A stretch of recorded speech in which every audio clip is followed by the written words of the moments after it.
Welcome, everybody, to the Paladins Premier League. We are back with our second set of the day. And congratulations again to Envy for securing themselves at the LAN. And looking good doing it. Those were some really good games from both of the teams. I think Renegades has definitely been able to improve a lot since the last time, and even the first time that we got to see them this year. Picking up Moonchopper was great. Unfortunately, it just didn't seem like they had quite as much time as they wanted to be able to get to the level they wanted.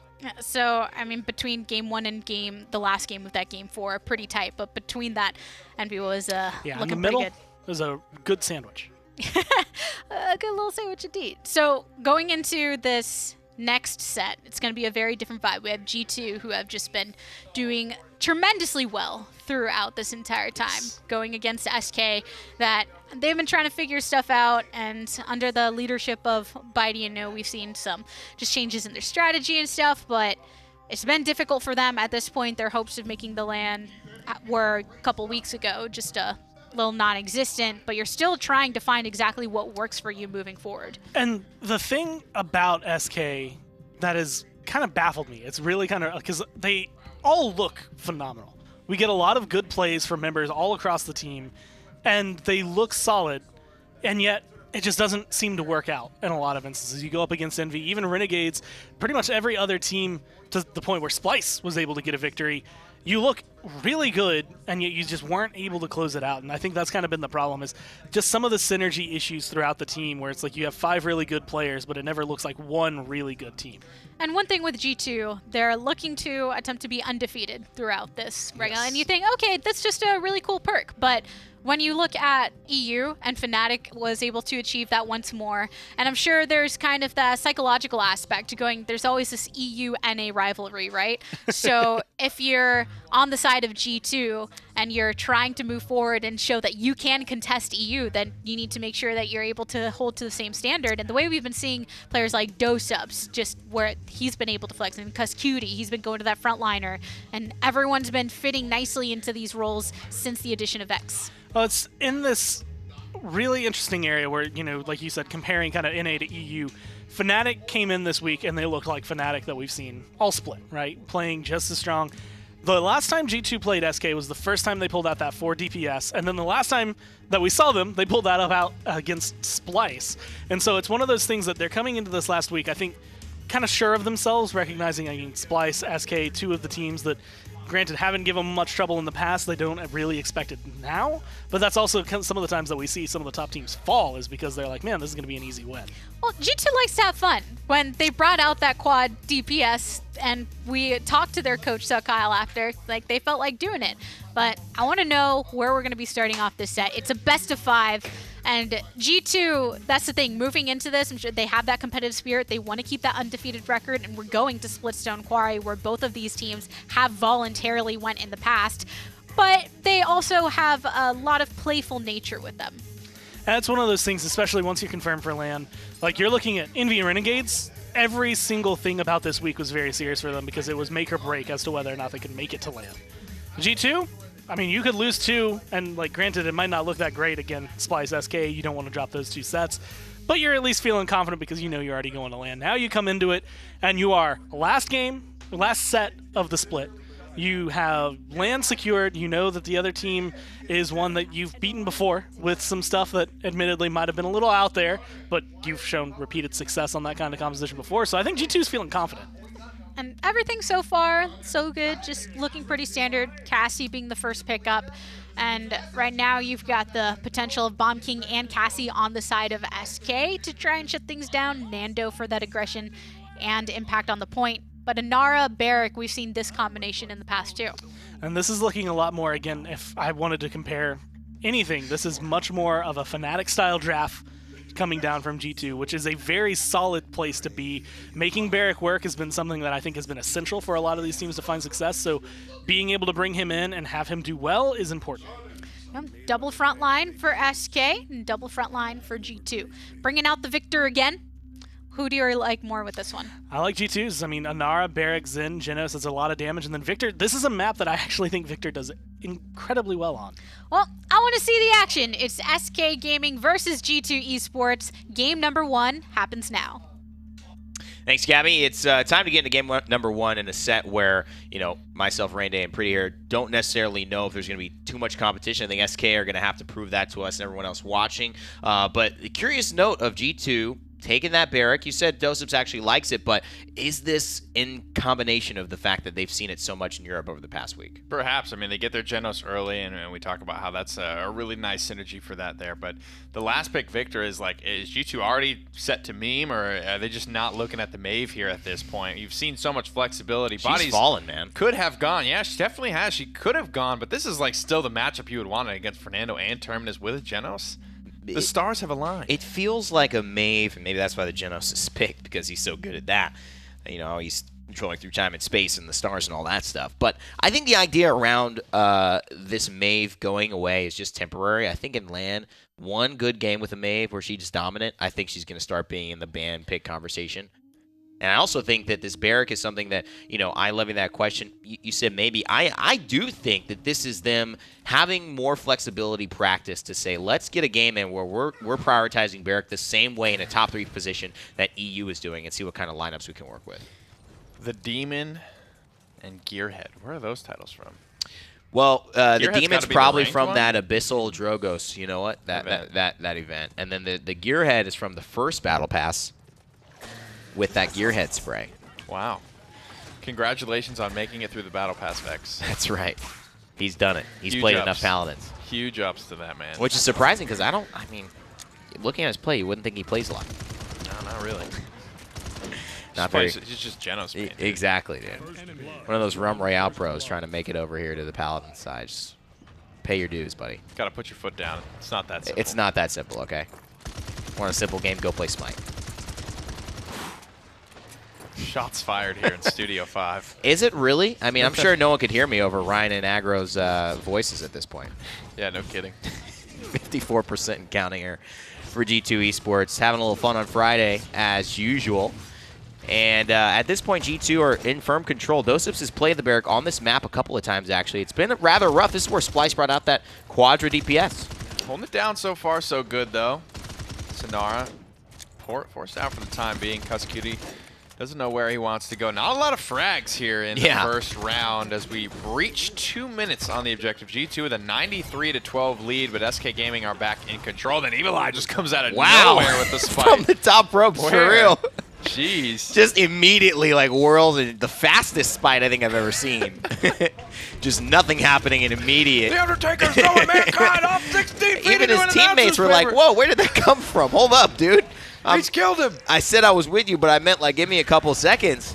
He ends up dying, actually, as a result of that. The retaliation, or excuse me, the counter can't save his life and buy enough time for him to get healed. So SK Gaming now in control, 75%. They will be standing on the objective, though, so this corridor less and less obtrusive if they continue to push through. And Doseps is so low, but he's somehow still alive. Freaking barrack, dude. I swear to God. He gets those resets, bowling ball shields. And his HP bar just doesn't move. SK Gaming, they're looking to weasel their way into this first payload. Vex trying to dance with Shady Shades here, but Shady, he doesn't have 2 left feet as he's able to find the 2 quick kills in the back line. And, I mean, that was really, really nice. But look at Cuss, man. Look at Cuss right here. And Bodies turning around with a barrage. And this is the Victor quality you never, ever talk about with Victor. It's just, he's got the most forgettable ultimate in the world. I don't know why, but it is such a game changer when he lands all 3 on a point fight like that. Yeah. It's never talked about. The casters need to bring that up more. 4,500 damage. Do your job, idiots. All right? We don't get to see it very often. It's easy to forget, okay? It's a lot of ultimates to keep track of. I think, yeah, there really are, but when you think, you say Ancient Rage, you say, I mean, we'll give Seismic Crash more, game-changing potential than a Barrage, but really, I mean, that Barrage and alongside Cuskcutie's ability to just hold down that point with the healing, it was pretty impressive. G2 turning around. I mean, it's reanimate level damage. Yeah. Even more so, 4,500. Flexible reanimate damage. Drop a couple, cancel it out, retain some charge, get it back up. Yeah. One of the many benefits of the Lone Wolf. I believe he's running Shrapnel this time around, though, so he won't be running the Tenor, Gunnery, plus Luminary combination that we saw that was just really, really scary. And, you know, I don't mind that because of the bowl shape of the map. I think Splitstone's a map, you know, uniquely positioned to where there's a lot of cubbies, a lot of fights in just these open spaces where your grenade is going to be more consistent than actually your line of sight. Great drop down there. He really slammed that grenade. That was really cool. Trying out for the, I mean, NBA free agency is about to happen, so he's doing his best. I drop bodies with LeBron to LA. Oh man, it's possible. They need that. They need that shooter, the outside shooter. Come what may. What? Here we go. He's going to the Hawks? Get out of here. Monday Night Raw. Undertaker. Evil on 16 feet off. Hell in a Cell. Carnage Johnson. He is broken in half. Yo, Carnage. And I think, you know, Evil Eye gets his only kill in this round with that. I mean, that's even better. What a way to do it. That's even better. It's like drop bodies this year 7-0. And Evil Eye, we're focused on this 1 and 3. The replay goes to the 1 kill. That was sick. I just watched that video yesterday too, like the Mankind Undertaker match. That was getting tweeted about by a few people. Tweeted it, and I was like, I watched that. That's why I really wanted to get that line in. It's just itching. I guess it was the 20th anniversary. A lot of people had seen that through time and space here. Somehow that whiffs. It just doesn't make any sense. And Vocal, though, definitely realizes that is not a good King Bomb for me to go for. Immediately cancels it once he's allowed to. But the wind-up animation is enough to put his team in a horrible position. This is looking like a potential triple kill here from My Drop Bodies. Can he find a Vocal on the top ropes? He's going to try to. Evil Eye cleans him up there. And it's G2 Esports white. Duo start here for G2, and what we have to assume at this point is SK Gaming's map pick. They've been really good on Splitstone Quarry here for sure, but even G2 is giving Invoco the respect to ban away the Drogos. Yeah. Because he has taken over games against anyone and everyone that's definitely tested them, tried to go toe-to-toe. It's a different type of bravado and confidence that EU and NA display in these moments, because in EU what they would do is they would basically, in my opinion, try to just like you know, hold on. I lost my train of thought. They'd let him have it? Well, I know that NA, the way that NA would do it is they say, we're just going to completely ban it out from you. Yeah, that's what I was saying. NA, they'd let him have it. They'd pick something else good, and they'd be like, we can beat you with it, I think, and just really go about it in this way of, we have respect for you, but we respect our abilities more. And I think NA have this kind of like, so you can't play that. Now you're not going to play that. Beat us with something else. That's what we're going to force you to try to do. And Vocal's shown he could do well on the Bomb King, but I think it's just more of like, we're going to insta-ban this. Now how do you react? Yeah, it's not been take over the game level performances from anything but the Drogos player. Looking for a cute little angle here. Not quite going to find it. 16 streak burning for the Victor player. He's not really been under any pressure. SK Gaming don't have much to dive the backline with unless it's going to be this Fernando, which it could be. I mean, Cusscutie did the exact same thing when he played Fernando. He literally would go on a wild goose chase. It didn't matter how far you ran. Yeah. He would track you down. Now let's take a look at this loadout because it feels like he's running some damage reduction after Hustle.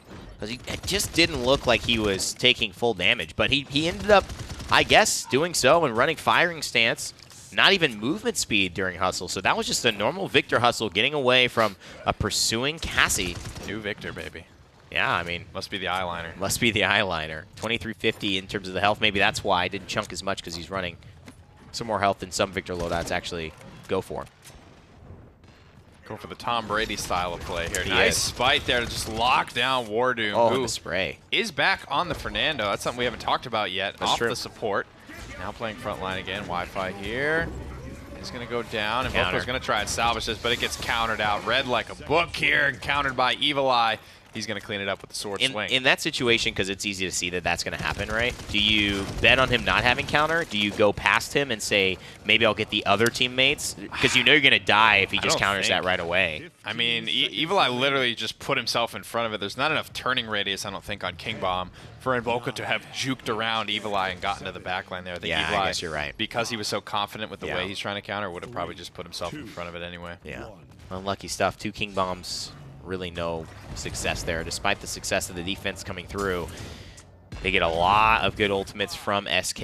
Bitey on the support. Just, you know, I think bigger conversations around this team and this roster and how they will develop have to probably take place here in this offseason. Yep. Maybe roster changes. I don't know. How many splits can you go? I think the amount they went. Near winless. They're making some changes, but, you know. You see a more drastic change, probably in my opinion, for G2. Yeah. Moving a support to a new frontline position, bringing in a new guy in Vex 30, and arguably looking better than ever. Well, granted, he's played with on them paper, before. right? But I mean, Cuss, when I first saw him play 2 years ago, he was playing Androxus, man. I mean, Stolzy was the Androxus main, and Cuss was coming in playing other champions as the Seismic Crash hits, and then playing Androxus just as well as Stolzy. I mean, king flexibility in North America in my eyes, as you know as well. Definitely a difficult task to do on paper. They made it seem seamless, as well as iDrop Bodies finding 3 kills there for G2. How was that not a triple? That felt so quick. Yeah, I know. We need that Halo multi-kill timer where you got like 4 seconds to drop your next one. And 2 games later, climb to that Kilimanjaro. Everybody earns a pentakill. What was like the 10 in Halo? Killpocalypse? Killpocalypse, dude. You know what? I don't remember. I played a lot of Halo in my time, but very competitive matches. I'm not sure how many times I got 10 kills in a row. It's not often. We would have LAN parties and play Halo. I mean, we would bring like 2 to 3 Xboxes. Oh, yeah. Yeah, link them all up in teams of like 2 or 4 dedicated. That's sick. Yeah, it was crazy. Custom matches and everything. It was fun. But having a little bit more fun here with Paladins in my life now, and that's why I'm casting the game, and that's why we got Gabby and Gore on the desk as well, and not at the Halo World Championship. So, Gabby, Gore, tell us what you thought about Game 1. Well, I think G2 were having a lot of fun in game number 1, and SK able to grab that 1 point away, but when you're going into the next round having used just a bunch of your resources, then it's looking less convincing for you to bring it back. Drop Bodies did exactly what his name implies, and he did it really, really well. Drop Bodies, there were drop several bodies times where it's just like, Victor shouldn't be able to do blank, and then he does blank. And it's just like, again, you kind of forget about Barrage in this area where it's just like, oh, well, now he's going to be dropping 3 bombs on your head. And when you're in a closed space or grouped up, that's going to hit 2-3 people. It's going to chunk you down. Going into round 2, Drop Bodies was 7-0-5. And then just went up from there. I think one of my favorite moments was when he went down and just slammed the grenade directly down in front of him to get the kill. That was pretty sweet. But just a really, really strong performance from him throughout. And it's not the first time we've said it recently. G2 overall has looked great, but Bodies we have highlighted on multiple occasions because I feel like he's just really locked into something lately. And I feel like there were several moments through that were really good showcases of how a well-placed grenade, kind of being able to know an angle, bouncing it off of a wall into a certain area, can make a huge difference in a fight, just being able to get that burst damage. Well, map number 2, that's where we're heading to next. G2's currently up 1 game within this set. It was a 4-1 victory for them. Yeah, speaking of that grenade, sometimes it was just going, you would see it go all the way downtown and it would still clip somebody, where even if they could make a big play off of it, it was still just nice to see that consistency. We're going off to Stonekeep next.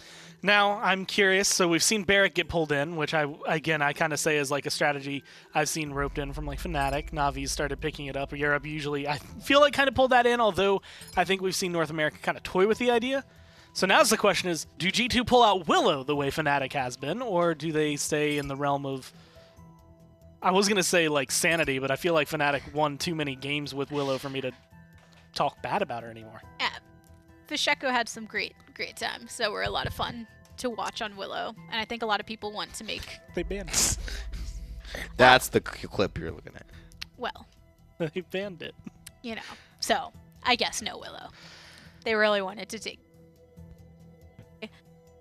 Pink today, so because of that, that's why there's a Willow ban. Well, hey, there's Khan, though, so he's finally being able to make it through some of these bans with the way things have been going. But G2 in this area, I mean, Genos, pretty much a staple pick. I feel like if you can't get Khan first, Genos has been up there in contest with the one to grab. Even banned away once during the last one, but we've seen that before against Viral in the past. So right now, Genos and Grover, which we've seen this combination before, it's just not usually picked up that early. Grover normally is picked a little bit lower. Genos, I mean, again, highly contested up there. Bomb King, Cassie, and Khan all together. That is a deadly lineup coming down from SK. And you can see G2... Do it. Do it. You better. At this point, you just have to. All right. So, the shenanigans begin. They ban Willow. when they pick 4 supports. But here's the real key. Grover, I mean, with all this healing, you're essentially all tanky, right? Cauterize is going to be big. Leon's going to be big. But you got Genos who can do good damage. Grover who can do good damage. Moldama with good control. And Ying can do some pretty good damage. And also, you take away literally every other pick for a support that SK could have had. Yep. Sarah's on the side of SK. Aw, they go Nara. Dude, that Inara is really never gonna die. I just wanted them to pick up like Pip just to line it all up. Yeah, Nara's not going anywhere. She's just How do you chill. kill it? Like, oh man, G2. This is the kind of stuff we're talking about. It's game number 2, everybody, with some interesting compositions underway. So let's go ahead and witness this greatness. They got to be feeling some type of way, I got to say, because, you're just baiting SK and saying that we are so much better than you. We're going to take 4 supports and an Inara, and we're still going to win. Now, Evan, there's a lot of damage on this support comp. Now, let me... Don't get it twisted. We got Luminary, we got the Focusing Lens, Ferocity. Sure, Nick. Yeah, you're right. Wrath of the Stegala. Now, that would surprise me, and that would be cool. I would love to see a Wrath of Stegala Inara. That thing bursts, man. But, if you're going to go this way, why not go full out? Because I'm curious, are they going to go Luminary? You run a Binary Star Genos? Because that could work. But they're going to go Mother's Grace, Efflorescence, and then Resonance, which makes sense. And then they're also going to go with Konos Curse. No, yeah, you should go Binary Star, I think. I think it's going to be more damage. Holy moly. Jeez. I can't wait to see this in action. Well, I'm seeing it right now, but I'm very excited. I can't believe it. I don't believe it with my own 2 eyeballs. I'm so excited. I mean, Cuscuity has been on his Ying right now. That's ranked. right. He's saying he's got a really, really crazy win rate with it. Oh, and Bodies goes on to the far side. Is he on the left side? Is that what he's doing? Invocal finding a triple kill there, which is not surprising. But, man, you got to say, how will this Inara ever die with 4 healers supporting her? It seems like it's going to happen very, very soon as Shady Shades finds that one. And SK Gaming, I mean, to lose that first point fight, you would have really had to think about your whole Paladins career. I can't imagine this is well rehearsed, though, from G2. They are going to have to learn on the fly for this, and Shady Shades gets to the back line, drops a nice combo into Cuscuity, but is going to pay for it with his life. I will say, though, that the Resonance really helped. The shattering of that clone when Shady Shades did kill Cuss actually made a big difference in helping to clean up Shady Shades before he left. And so that little overextension is exactly what they were hoping for. Binary Star is going to be enough to solo a damage dealer like a Bitey, for instance, if Vex gets his shots off and hits a couple of headshots. But it is worrisome because Invocal seems to be the one who's been causing them trouble, but they find him there. Binary Star Genos is like budget Furia, I feel like. Possibly. I mean, playing against a good Resonance Ying is so frustrating because that legendary is just so awkward to play against. You never see it, and it has a lot of lethality to it, so it is tough. As Konos Curse trying to chunk down Khan. Nice. Slam jam, Dread Serpent over the top. Not good enough to get a kill for Bodies. Good slither, though, as well. Wi-Fi has maintained so much health in this. Through time and space is going to be the difference there. He's going for it, and Vex finds Invocal all but nearly. Wardoom ends up getting a great pull, but Bodies cleans him up with a Konos Curse from range. And G2 Esports, they are going to pull off the ultimate meme in Paladins. 4 supports and an Inara take point 1. Yikes. And is that 50 HP keeping Invocal alive there? Is he running literally just 1 level of King's New Cloak so he doesn't get clipped by that? I mean, that's unfortunate that it goes down that way. A great thought from young Vex. And you can see how much Bitey's actually healing up through the Wakono's Curse, which was not possible before the nerf happened to this really, really fun, really damaging legendary. But you see just the Resonance Ying, Cuscuity on a 7th streak, and he's got this ultimate now so they can play a little aggressive, Nick. The battle shout here from Khan, firing line, helping to give him the CC immunity as well, but it doesn't stop him from receiving damage, which is happening in an abundance from G2. I mean, we know how much G2 love Rejuvenate, so if this goes on, if they get more and more Rejuvenates on, it's going to stay scary, especially when you're looking at this Inara. She's completely negating any and all cauterizes, so Dosips will remain a factor this entire game. And that's why you did not want to give away that first point, because that's just a Rejuvenate, a free Rejuvenate, and on top of whatever credits they've had before for every single member on the side of G2 Esports. 300 credits is the bonus for winning an objective fight in Paladins. A minute and 20 seconds left. They will find at least a couple of kills and drive them back. Bodies on an 8 streak. Let's just look at the charts. Let's look at the items here to see how things have gone as far as healing. I'm sure that will be in the lead for G2. But as far as a collective unit, no one individually surpassing SK and Wardoom. They're staying so even, though. That's pretty crazy. And they have such a great variety of healing, too. They've got good throughput with Maldamba and Genos, and they've got burst options as well with Grover and Ying ults. I mean, Body's only healing for 5,000 with an Inara and 2 healing sources. He is damaged Damba through and through. He is, but I mean, can you throw your gourd onto somebody, please? And just you know, right-click for a little bit? Left-click, right-click? Gourd for me. Yeah, I frag, gourd me. That's me selfish. Gourd. Selfish, Body, selfish. I mean, exactly how I remember playing Wakono's Curse Maldamba. Oh, in the first Paladins Battlegrounds. Busted, that man. was one heck of a show right there. Man, My goodness. I wish I had some. I probably got some clips of that or some videos or something like that. I think it's best we burn those. Burn those forever. We'll want those days back too strongly. We won't be able to go with the normal iteration now. Oh, they get it through, too. That's horrible. I think net worth is something I'd be interested in, as well as the item selection here. And that's a great start for Vocal. That's the way you want to do it. You've got Khan, you've got Vocal, you've got bonus damage to get through every one of G2. That's the way you got to play it. Yeah, man. He didn't get that Quadra, and that was real close. He was damaging him the whole time. We need that multi-kill time. So net worth largely in the vein of, I think, G2, but not too much to be too scared, I think, because it's only a 500 credit difference between top 1, top 2. But that's after 5 minutes, so that is not good. Body's 6-1. And as you mentioned, Nick, those rejuvenates. My.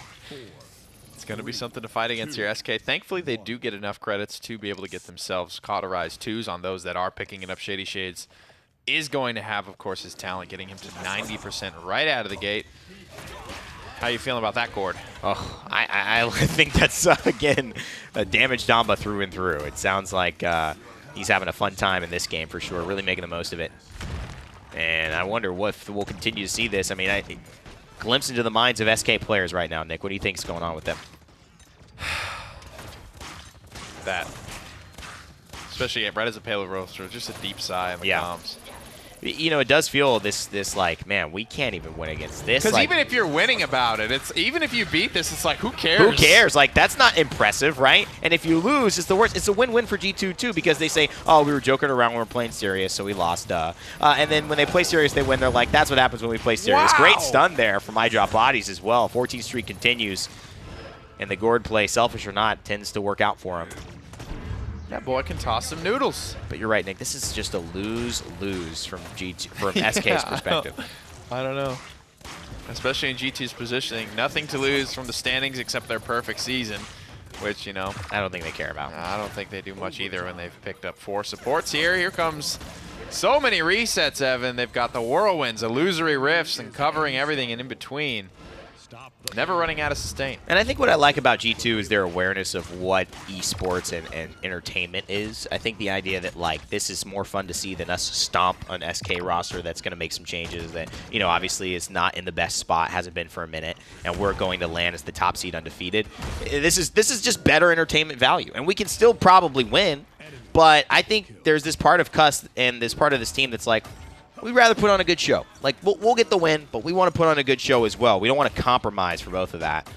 Whenever we're playing, it's meaningful to tune in. They are absolutely, without a doubt, the best showmen of the PPL. Win or lose, they like to have a little bit of fun. Even, you know, even at Worlds in some big situations there, they're not afraid to pull out Skies and things like that and say what you will about Skies' viability. They felt it was going to work for them, and Doe, he's got something going right now. Something cooking in the back line. And you got to say, could this have worked with anyone besides an Inara? You know, that Inara just buys them so much time. Does he get out? No, okay. That's good. But they drop him back, and, you know, this is a lot of damage. And the cripple, we haven't taken a look at Evil Eye's perspective, but, you know, that cripple is going to make a big difference in locking somebody down so the Wakono's Curse can take effect, so they can get bursted by the damage from Cuss Cutie. But again, it's just, you know, there's so many threats, really. Let's look at the damage charts here. I think that's the real number. Real question here. Bodies is wow. Hot on the heels of Bitey's Cassie so far, and Dose's just right below him. Interesting. Well, the other thing that struck me as interesting, too, is that Bitey went for Chronos 2 instead of opting for, like, a Cauterize 2 there. It's 800 credits. And maybe instead of going into Cauterize early, electing that, it was just more important to get that off. And, you know, in this specific composition, that doesn't make as much sense to me because you're going to get that blast shot, but you're not, you know, there's 4 healers. Well, let's look at his loadout. I mean, he might be rolling some level of incitement here, and there is, if you get to Chronos 3 and you're running some level of incitement, he's running excitement. Then you can do a little bit of that old school roll casting, but he just wants more blast showers, more kinetics. I guess it's a different approach, right? More blast shots, and then you get more anti-heal that way. Unconventional for the unconventional, I suppose. Yeah. I don't know. It also just feels like, man, what are we doing? Am I really building seriously against four supports? Am I just rushing Cauterize because I'm like trying to beat them as hard as possibly can, or am I gonna do my normal Cassie start?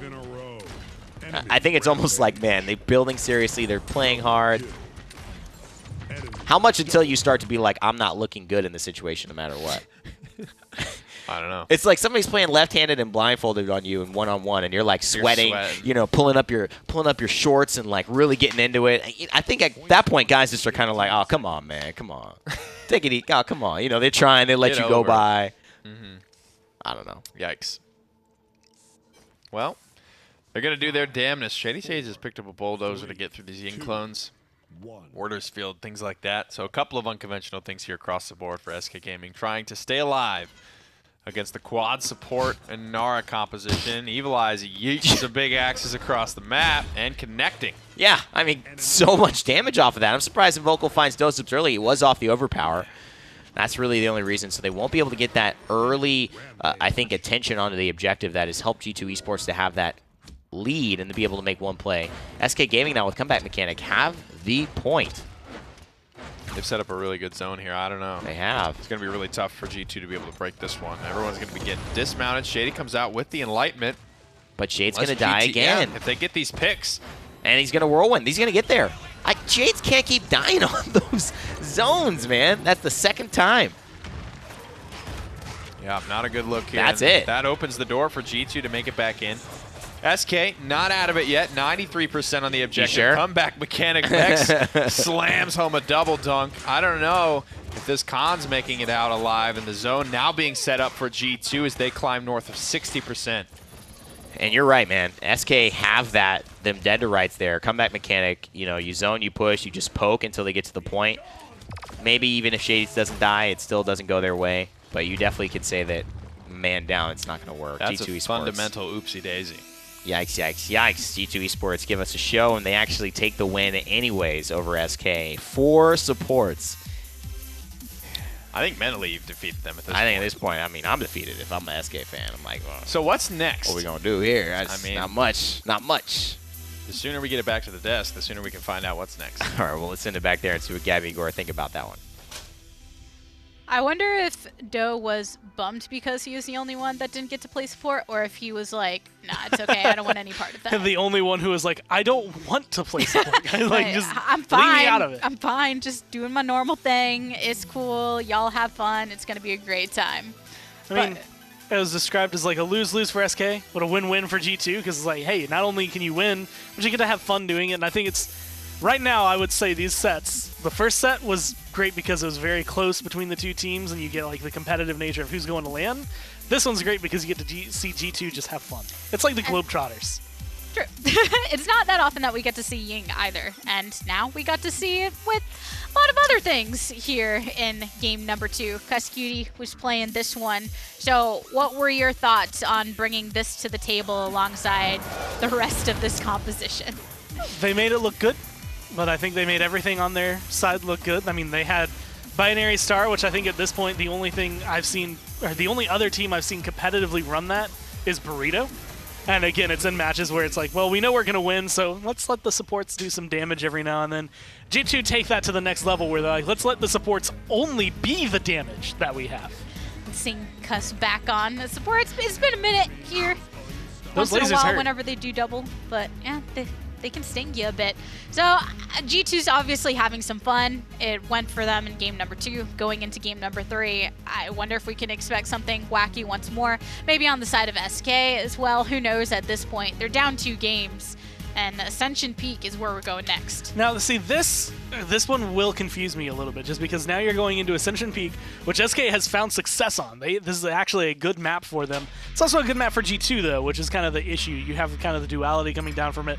And I think more often than not, the bans might give us a key as to what G2 are going for. So if Willow shows up again, then maybe they're going to be going for something ridiculous. No, it's the Cassie. It just occurred to me that Willow ban makes so much sense when you go 4 healers. Because Dead Zone would be so devastating. So it wasn't, yeah, it wasn't. That actually wasn't as much of a meme. Though we it's really a legitimate don't want strategy. that, so. But Mavis, I thought you lost your pencil for a second. It's like, oh no, where'd it go? It was a very precise throw.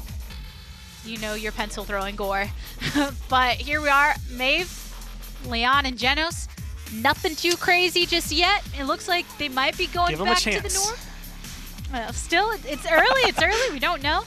But SK are able to grab up the Inara this time and actually bring out the Strix so they can try and get him to have some peeking. I like their approach here. I mean, Maeve is someone that I feel like a lot of teams have been kind of pulling away from. And again, kind of that natural flow of she was really good. People figured out how to beat her, so now she's kind of flowed away from it. SK going to be able to pick her back up. They have the Strix, which I think is good in certain spots on this map. And with certain players, you can make it look incredible. Whereas Leon, Eevee's in a lot to get into the back and potentially deal with that. So far, Moldamba getting locked in for SK as well, so they have the Inara Moldamba combination. They're still going with some interesting thing. You have the Strix, the Victor, and the Maeve, so it is triple DPS. I like them moves, Gore. I just can't compare. I just can't. No, can't not keep feeling up. it. I just think your dance moves are so good that I can't keep up. When we're off in the casting, we're off camera, and it gets probably it's like, all right, you know what? But I don't know. Like, this is my move. That's all I got for you right now. When you're single, you have to do it again. I don't know. Now, but zoomed in. It's just like, do some. That's all I got today. I feel like Ying has a dance like that. Oh, or she's like, I don't know. going with the, we're like tutting was really popular. Either way. All right, we're done with our dance moves. I want to see maybe some emote dancing and everything in this game. So let's get it. Game number 3. My opinion is, if you're gonna dance, you gotta bring the dance hard. You know, you gotta commit. Absolutely. If you don't commit, then you're not really dancing. It's hard to dance on the desk, right? It's a lot of hands. It's a lot of hands, but expressive nature, expressive faces, that's our job. You gotta try to find a way to do it. Story to tell. What medium you choose to tell it in, it's up to you. It's up to you. It could be on the desk, could be on the dance floor, could be in the casting booth. We've obviously got Game 3 about to start here. Will we see any more shenanigans? I'm not sure. Yeah, no, I mean, this looks all according to plan. I don't know it what. Sure does.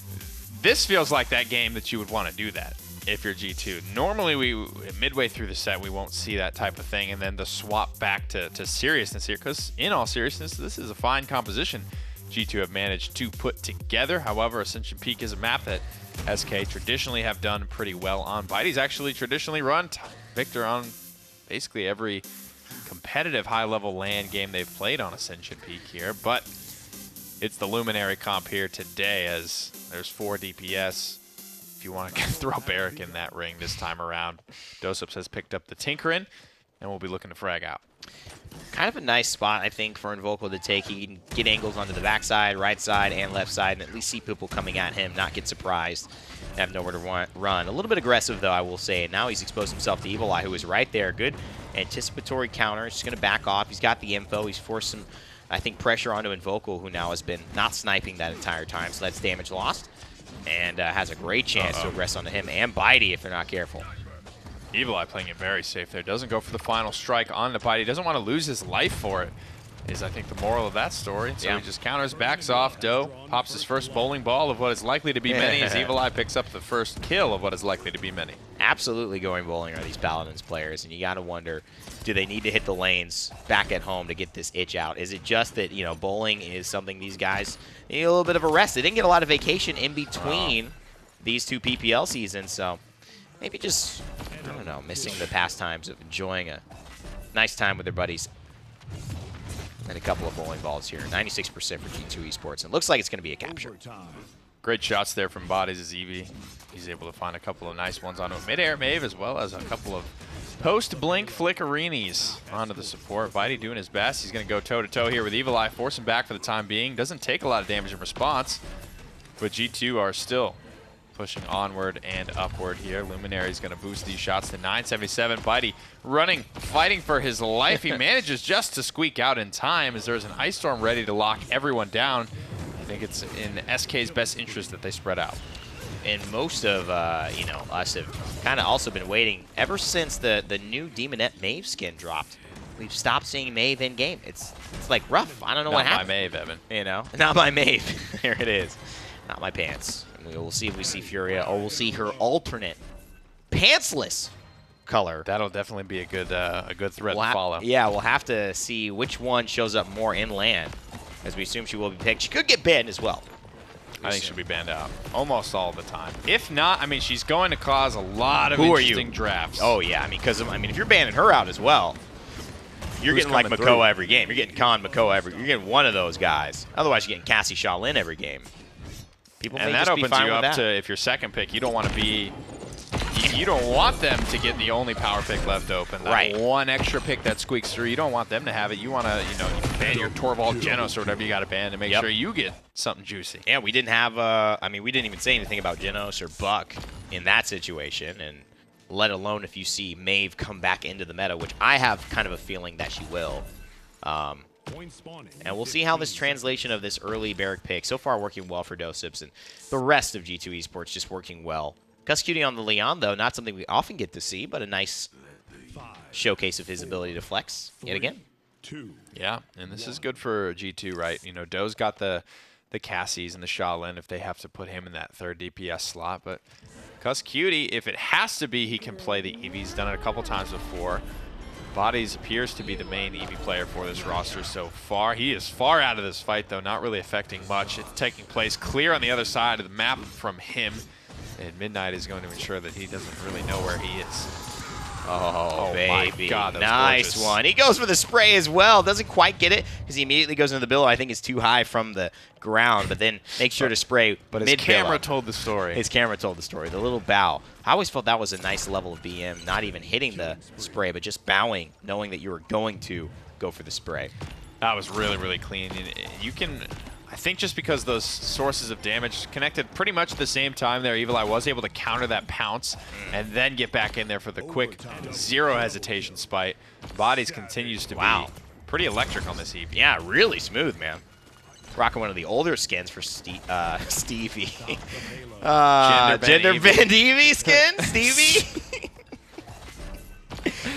Sometimes the slips of tongues are the best. Starglam, like Stevie Universe Starglam Stevie.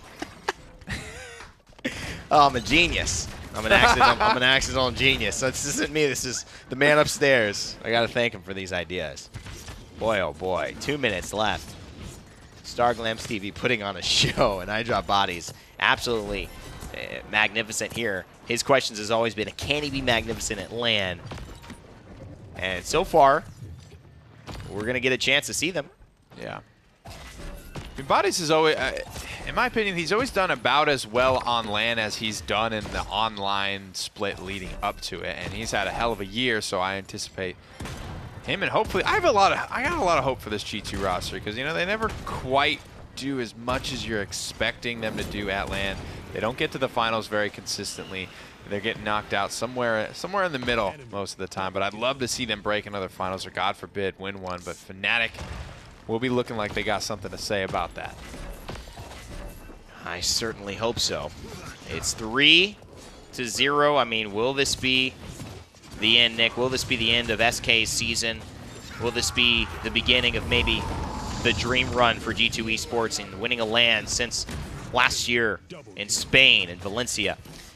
You have to say not now, at least, as SK empty out all of their bullets to shoot with those ultimates there. Still have 50 seconds left. Potential last game of the summer split here. Wrapping up as Bodies puts himself further and further ahead on the damage charts, now sitting about 7,000 or so above his next closest teammate, which is Evil Eye. Flinging and swinging and zinning away, happy as he may be.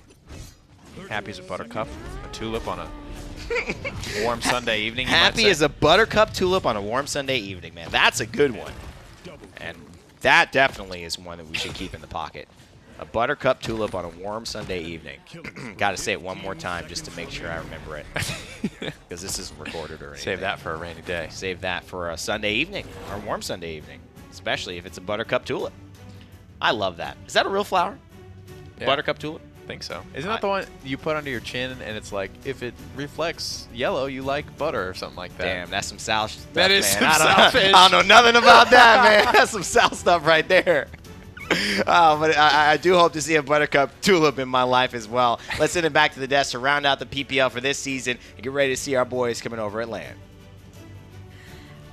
If it reflects yellow, you like butter? Is that what you just said? You're from Florida. Yes. I'm from South Carolina. Yes. Now, it's arguable whether or not Florida's actually in the South or not, but I would say I've never heard of a buttercup tulip, I personally. have no idea, let alone the story behind butter and liking butter. And I think the moral of the story is it's probably, judging by the name, it's a yellow flower. So it's Yeah. always going to reflect yellow. Yeah, if it's And yellow. so because you're in the South, everything's made with butter, you have to like butter. And if it's under your chin, where is it reflecting? Like, is it somebody else is looking to see if it's reflecting yellow onto your chin? Because you can't really look These down are the real to questions. see what's happening. Into the summer split, what are we worried about? Flowers. Yes. I mean, these are the things we need to know. But one thing we know for sure, G2 with that, they've secured it as far as having an undefeated regular portion of the split. And once again, I Drop Bodies and Evil Eye and Cuss Cutie, Dose Ups, Vex, all of them just showing up on these picks. I'm impressed. For me, I always lose the fifth member of a team when I go through their, like, if I go through the lineup in my head. I always remember 4, and then I forget the 5th person, so I'm very impressed that you're able to get all 5 out seamlessly. Oh, well, you know, just G2. I know them. I know them all in my heart and all in my brain. You're just trying to get that scarf still. I know. I I know where still this haven't is got on. it. I'm I know really what it's sad for. about it. There's another land. They're going to be at the land, so we got to figure something out, boys. We got to figure it out. I know it's summertime, but I think I'll still try and rock it.